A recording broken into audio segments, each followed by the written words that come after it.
Welcome to another great edition of Mississippi Stories. I am your host, Marshall Ramsey, editorial cartoonist and editor-at-large at Mississippi Today. Number one, I'm in heaven right now, literally in heaven, because I'm in one of my favorite restaurants in the world. I really am. I'm not just sucking up to our guests today.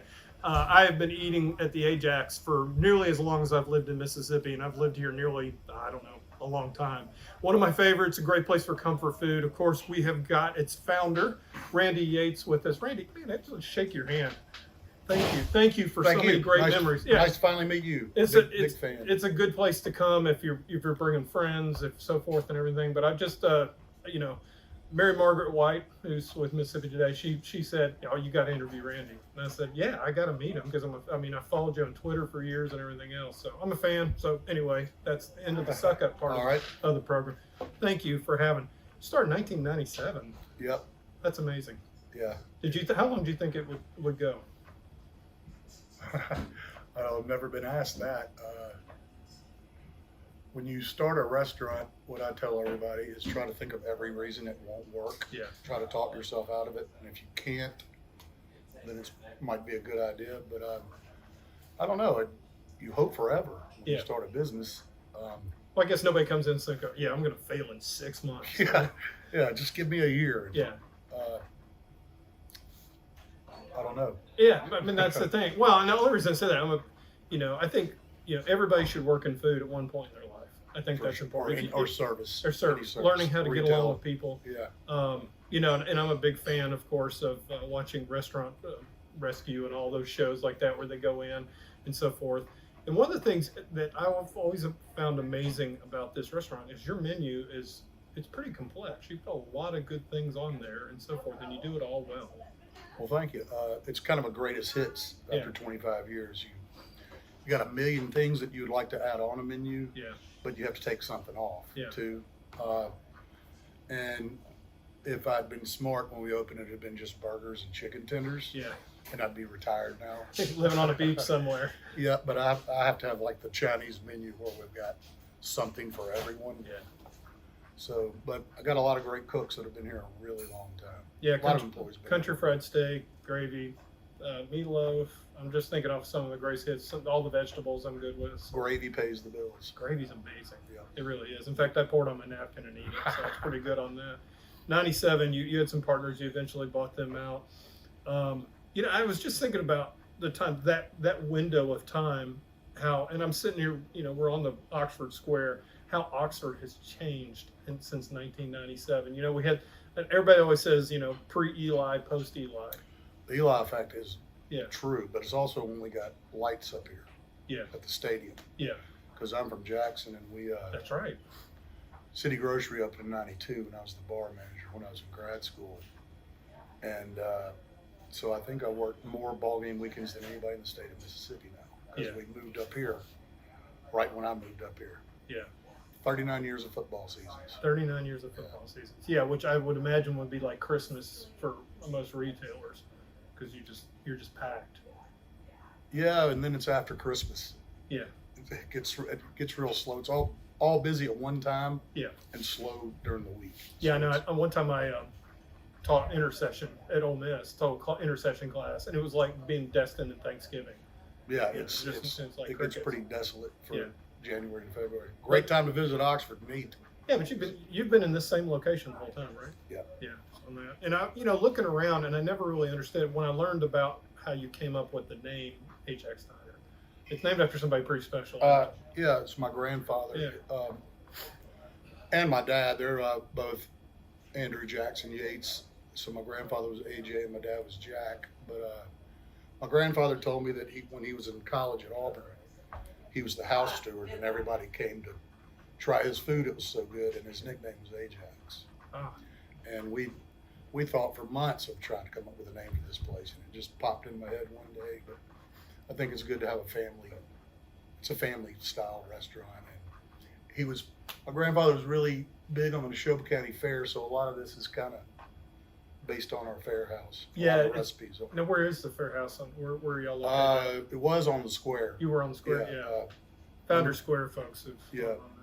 Which is kind of like ground zero of the fair, and then then you have the suburbs. It moves out. My dad had to sell it when he got really old, and it's not fair without your dad anyway. So, Exactly. yeah. Exactly. And yeah, but to say, I always noticed it kind of had a fair touch just without the mud and the dust. Yeah, And in the heat. In the heat. Well, the heat's in the back. Okay, well, that's right on that. You've had some characters throughout the years. You know, all the people in Oxford that have come through here. What are some of the most memorable moments of being here?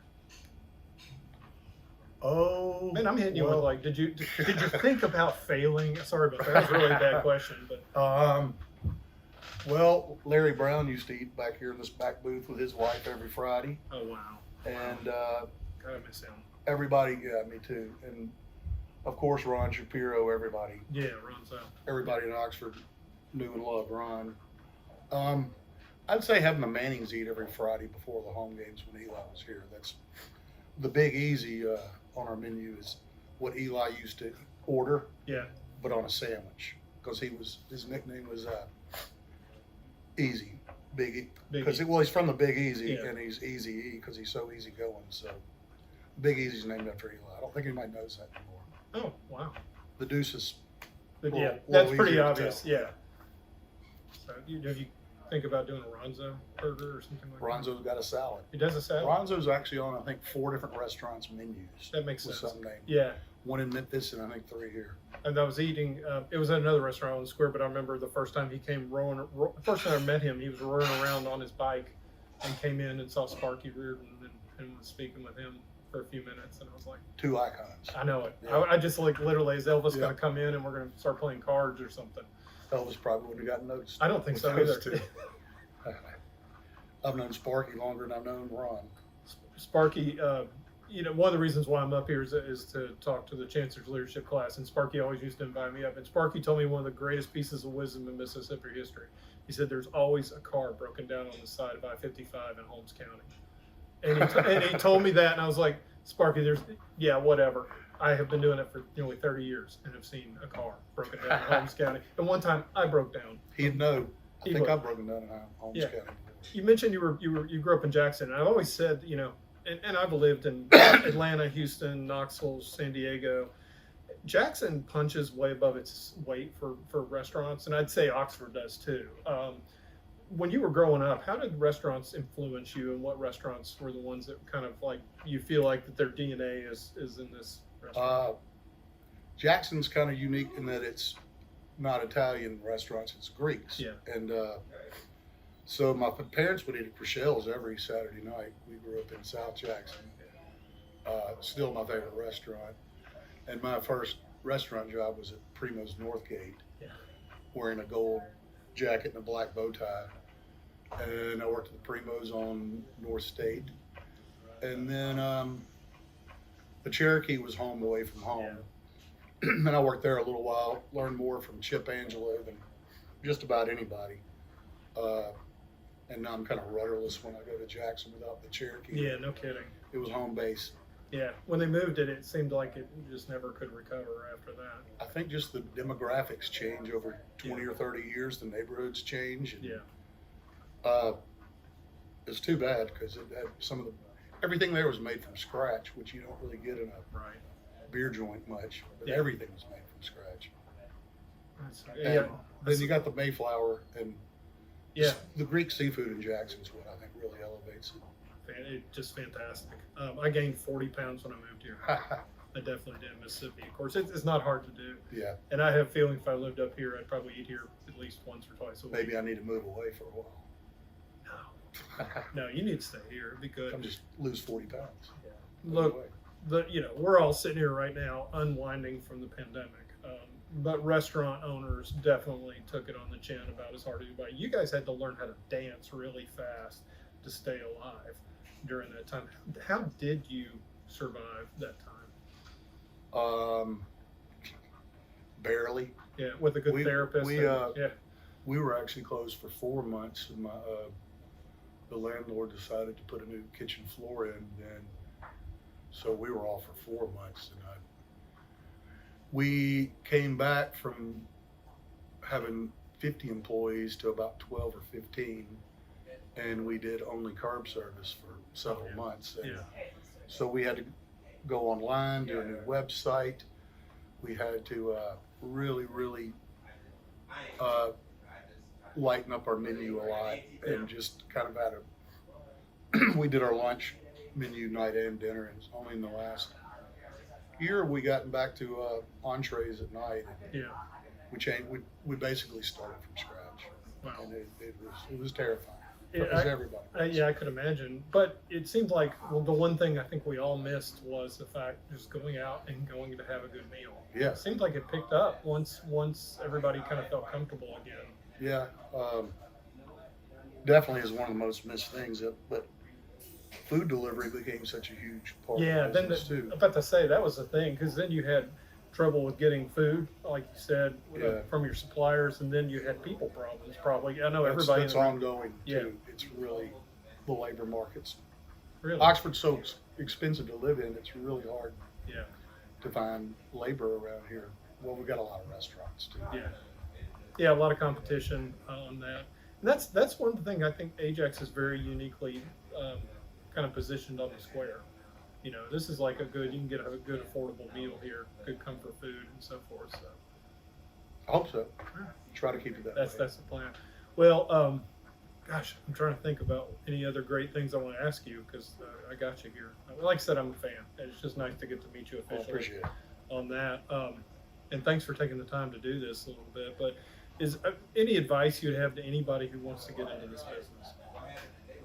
Start out with a big pile of money. Big pile. Yeah.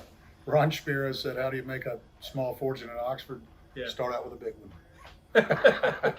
Always stuck with me. Yeah, that's on that.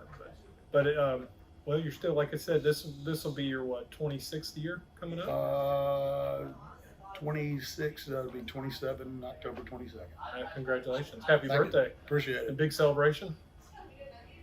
Last year, for the 25th, we did. Yeah. We had 5 or 6 bands all day and closed down. And Yeah.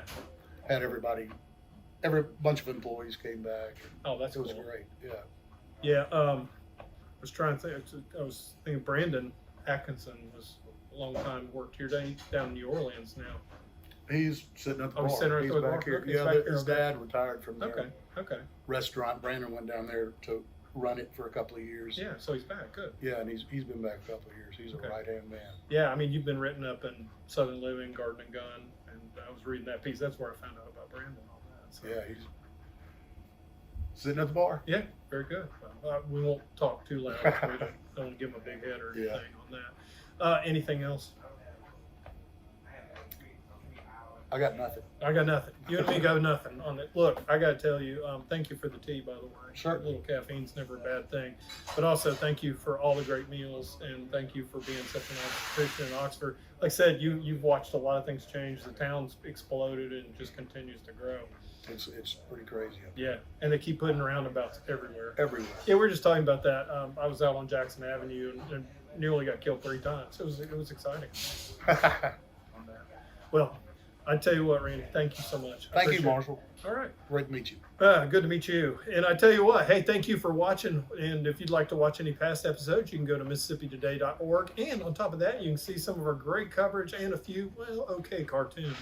Always hit the little bell on the side if you'd like to like us. And of course, that will get you more stuff on YouTube as well. Hey, thank you so much for watching. Until next time, this is Mississippi Stories, and we'll see you next time.